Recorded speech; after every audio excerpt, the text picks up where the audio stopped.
Okay, so in this video, we're going to be talking about applying our differential, in this video, we're going to be looking at applying our derivative techniques in order to optimize a function within context. So by optimization, we mean to find either the maximum or the minimum of a particular function. And the way that we're going to go through doing this, and you'll notice in our couple of examples here, is sometimes it's helpful to clearly label a picture, depending on what you have, and to state what it is we want to optimize. So do we want to find the maximum or the minimum, and what do we want to find the maximum minimum of? And then we're going to try to write equations based on what's given us. And your goal is to create an equation that you want to take the derivative of that is in terms of only one variable. So that way, when you take the derivative of your equation with respect to that one variable, you can identify your critical points and identify the maximum or the minimum, the relative max or min based on the sine chart of our first derivative, and then we'll get and apply this back into context for whatever it is we're looking for. Sounds complicated, but it's actually not too bad once we get going. And I'm going to go through this, doing all this by hand. Now, we could use the graphs to help us, but if we had access to a graphing calculator to do this, we could just write a single one algebra equation, graph it, and be done. So we're going to focus more on the calculus techniques to do this. And so for this problem, we have two numbers have a sum of 60. So two numbers, x plus y equals 60. And I want to know what is the maximum product of one number times the square of the second. So I want to maximize of an equation that represents the product. So I'm going to let the product be p. The product of one number times the square of the other. So x times y squared. So I want to find the max of this p equation. Now, in order to do this, I have to be in terms of one variable instead of two. So we're going to rewrite our equation I have over here in pink to be in terms of either x equals or y equals. That part doesn't matter. But I'm going to rewrite this and say, all right, y is going to equal 60 minus x. And then we're going to plug that into our p equation so it's in terms of one variable. So I have p is equal to x times 60 minus x being squared. And so we want to find the max of that. You could FOIL that out and distribute and then take the derivative, or I could just go through and do the product rule. Either way, it doesn't matter. So I'm just going to do the derivative of this equation by doing the product rule. And then once I get my derivative line written out, I'm going to simplify it. Now I'm actually going to use a technique here to make make this process a little easier. Is I see that I have a common factor of 60 minus x. So I'd factor that out, and then I would simplify the inside. So I factor out the 60 minus x, and I end up with 2x plus 60 minus x. And that will come all the way down here to where our derivative of p would be the product of 60 minus x times negative 3x plus 60. And so we want to find our critical numbers. We'd set that equal to 0. And we get a critical number of 60, and we get a critical number of 20. Now, to figure out which one of those is my answer, I need to make a sine chart with my critical numbers on it. So 20 and 60, this is a sine chart of the derivative of p. And we're going to plug in around it. So I pick a number less than 20. I'm putting that into my derivative equation. We get positives. A number between 20 and 60, we get a negative. Number bigger than 60, we get a positive based off the sign of our derivative of p. Looking at those numbers, if x is equal to 20, that's going to be my relative maximum. So we're going to we know now that x has to be 20. So there's one of our two numbers. To find the second number, we're going to put in 20 for x, and so y is equal to 60 minus 20. So y is equal to 40. So we have our two numbers. Now we wanted to find the maximum of this product. So this product that we wanted to maximize is going to be 20 times 40 squared. And we get 32,000.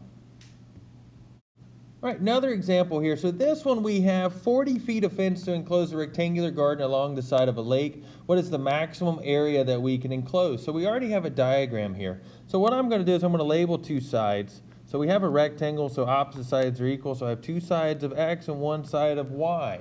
I'm not going to put the fence on the side that the water's on. So we have 40 feet total of fence. So that means 40 has to equal 2X plus Y.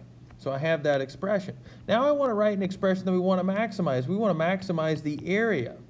Well, the area is going to equal the product of X times Y. So I need to make my area equation, that is A equals XY, to be in terms of one variable. So I'm going to rewrite my equation, 40 equals 2X plus Y, and I'm going to just say, let's write it as Y equals. So Y is going to equal 40 minus 2X. And then I'm going to plug that in to my area equation. So area is equal to X times 40 minus 2X.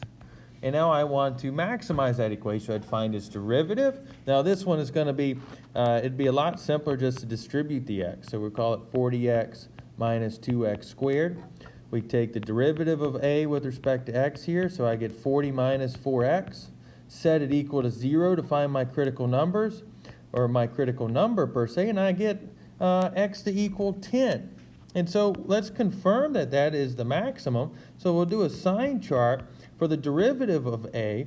So I'm looking at 10. I pick a number less than 10 to put into my derivative, like 0, I get positive. Put a number bigger than 10, we get negative. So 10 is indeed the maximum. And we go back to what it is we wanted to determine. We wanted to determine the maximum area. Well, to find the maximum area, we know that X is equal to 10. Y is equal to 40 minus 2 times 10, which is equal to 20. And so my maximum area is going to be, area is equal to 10 times 20, or 200, and that's square feet. I have to include our units. So here we want to find, we have a, here we have a rectangle that is bounded by the x-axis and the semicircle. The square root of 25 minus x squared. It's already shown for us, but it's hard to see. This rectangle I'm going to outline here in green. Now that semicircle has a radius of 5 units, so it goes from -5 to +5 when it comes to doing some constraints of what's going on here. Now, we want to find the dimensions of the rectangle that would maximize the area of the rectangle. So I want to maximize the area of the rectangle, which would be length times width. Now, we go look at this rectangle because it's on the coordinate plane. Any point that lies on the coordinate plane is given by an x-coordinate and a y-coordinate. And what I would do is I would think of this in terms of distance from the y-axis to the edge of the rectangle. On one side would be x. The vertical part would be y. And so technically my dimensions here for length and width that I want to maximize, I'd have area would be equal to 2 times x times y. So that's the equation that I wish to maximize. Now, we have two variables here. We need it to be in terms of one variable. Well, we're given an expression for y in terms of x. And so if I plug that in, I have an area equation that is area is equal to 2x times 25 minus x squared to the 1/2 power, the square root of that. Now, we need to go through and take our derivative. So we'd have to do the product rule, and that takes us to this derivative line, which looks very complex.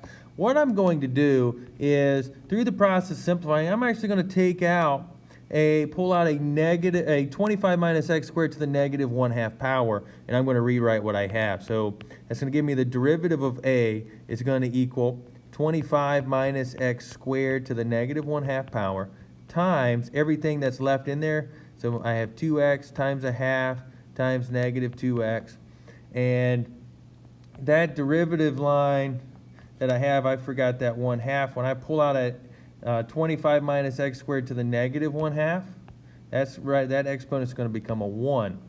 So I'd have plus 25 minus x squared times 2. And then we would go through and continue to simplify that inside. And so our derivative ends up being negative 4x squared plus 50 over the square root of 25 minus x squared. So we go find our critical numbers. What makes the derivative equal 0 undefined?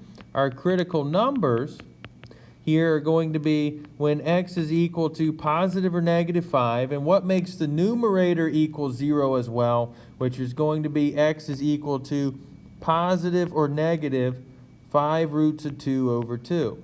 So I'd set the top equal to 0 and solve for x. Now we're going to go do our sine chart for our derivative of a. So I plugged in around these numbers to get the signs of my derivative around those numbers. Now I don't plug in around the outside of 5 or negative 5, and the reason why is because I can't have a rectangle outside the semicircle because it has to be bounded by that. And so I go look and I'm trying to find where the maximum would be. Well, the maximum would be right here when x is equal to 5 roots of 2 over 2 based on the sine chart. So we know that x has to be equal to 5 roots of 2 over 2. Our end game here was to find the dimensions that would maximize that rectangle. And so what we would need to do is we would need to go to find the y value to get one step closer to our dimension. Well, we would use the fact that y is equal to the square root of 25 minus x squared. And that winds up giving us 5 divided by the square root of 2 as the y part of our dimension. Now, x is only half of that width there because we have 5 roots of 2 over 2. And now we have that on both sides for that width. And so our dimensions are actually going to be 5 roots of 2 by 5 over the square root of 2 for our dimensions. Okay, last example here. All right, so we have a 2-foot piece of wire that's cut into pieces. One piece is bent into a square, the other piece is bent into an equilateral triangle. So I have one piece that's made into a square. We'll let all the sides of the square be x. And then we have another shape that's going to be the equilateral triangle. We'll let all those sides be sides y. Now we only have 2 feet of wire to work with, so 2 has to equal the sum of all of those variables. So it'd be 2 would equal 4x plus 3 times y. So we have an expression that relates our variables together. Now our goal here is to figure out where the y needs to be cut so that way the total area is the minimum. So we want to find the minimum of the total area, which the total area would be the area of the square, x squared, plus the area of the equilateral triangle. Well, the area of the equilateral triangle would be the square root of 3 over 4 times side squared. And then from here, we need to take our area formula that we wish to minimize, write it in terms of one variable. So we could take and rewrite our initial equation to be written as x equals. So we would get x equals 1 minus 3 over 2y after I simplify. And then we're going to plug that back into a. So a, our area, would be 1 minus 3 over 2y squared plus the square root of 3 over 4y squared. Now we want to take the derivative of that, so that way we can find our critical number or numbers. So I do power and chain, we get an unsimplified form of our derivative of this line right here. Now it's going to be in our best interest to try to clean this up a little bit more. And we continue to simplify, and our derivative here is going to wind up, we end up with negative 3 plus 9 over 2y plus the square root of 3 over 2 times y. We want to set that equal to 0 to find our critical number. Now we'd move that 3 to the other side, and we'd factor out a y. And we have y times 9 over 2 plus the square root of 3 over 2 is equal to 3. And so we can get a y value here. And we do that. We'd have y is equal to, I could multiply by 2. I get 6 over 9 plus the square root of 3. Now, that is what y needs to be. Now, we just want to know where to cut it. So I need to cut it so that way one of my lengths would be what I need for the square, and the other length would be what I would need for the triangle. So what I'm going to do is I'm going to take and multiply the y by 3. That's going to be what I need to cut for my triangle. So I'd have 3 times 6 over 9 plus the square root of 3. And so I would need to cut this wire at whatever 18 over 9 plus the square root of 3 is.